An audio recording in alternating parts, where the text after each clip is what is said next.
None district Makwamda Tokiba landslide da soankiba mioi humdrama pangi manungda ngarang phawada punna mioi nipuni pangi asiba haksang phangbangam khraba matung ngase nongthil khunja amagi haksang phangbangam khre masiga loinena thodok aduda phangkiba asiba masing punna nipuma pan sukre haujiksu khunja mari yauna mioi tarani thoigi asiba haksang thiba khangdana lairi pawasina hai ngarang phangle hari ba haksang adu mioi begi Makhut Amadi Pheigan Gagi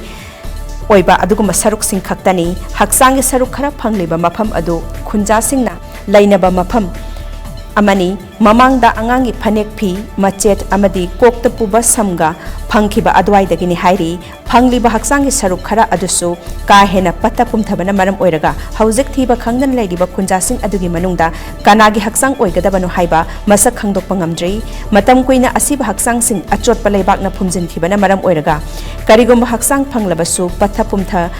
Rabanina, masak khangdok pada awabu oiragani haina haujik haksang thibagi thabak sathariba SDRF amadi NDRF ki personnel singna TOMTV da phongdorakpa paw amana hairi amaromda NDRF SDRF Army Assam Rifles